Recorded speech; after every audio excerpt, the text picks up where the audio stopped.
Friend नमस्ते प्रणाम। मैं आपकी सिस्टर रेखा उपाध्याय, मेरे चैनल में आपका स्वागत। फ्रेंड देखिए, मैं भोले बाबा कजरी गीत लेकर आई हूँ। भोले बाबा देखिए, आज की औरतें नहीं शक करती हैं, देवी भगवती भी शक करती। देखिए गौरा जी शक कर रही हैं, भोले बाबा आप रात भर कहाँ बिताए हैं, हमसे आप बता के नहीं गए। देखिए भोले बाबा कैसे कैसे गौरा जी को समझाते हैं।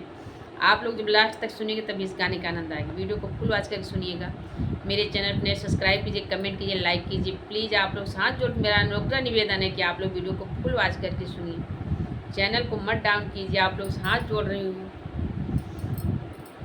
रतिया कहाँ बितवला ना हो, रतिया कहाँ बितवला ना, रतिया कहाँ बितवला ना, रतिया कहाँ बितवला ना। गौरा पूछलिनी बतिया भोला, रतिया कहाँ बितवला ना। गौरा पूछलिनी बतिया भोला, रतिया कहाँ बितवला ना। कहाँ बितवला ना हो, कहाँ बितवला ना, कहाँ बितवला ना हो, कहाँ बितवला ना। गौरा पूछलिनी रतिया भोला, कहाँ बितवला ना। गौरा पूछलिनी भोला से रतिया कहाँ बितवला ना। देवघर बितवली ना गौरा, देवघर बितवली ना, देवघर बितवली ना गौरा, देवघर बितवली ना।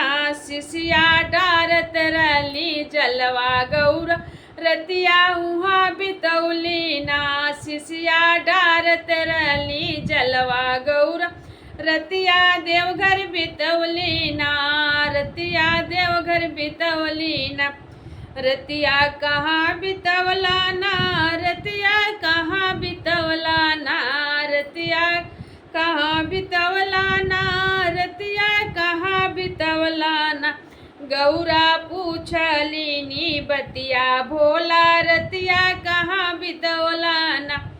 गौरा पूछलिनी बतिया, रतिया भोला कहाँ बितवला ना।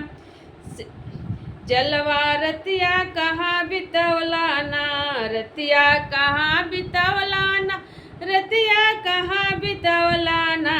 गौरा पूछलिनी भोला जी से, रतिया कहाँ बितवला ना। केदारनाथ बितवले ना गौरा, केदारनाथ बितवले ना। गौरा बितले सेवकवा, गौरा रतिया केदारनाथ बितवले ना। सेवका करत रहे दर्शन, गौरा केदारनाथ रतिया बितवले ना। रतिया कहाँ बितवला ना भोला, रतिया कहाँ बितवला ना।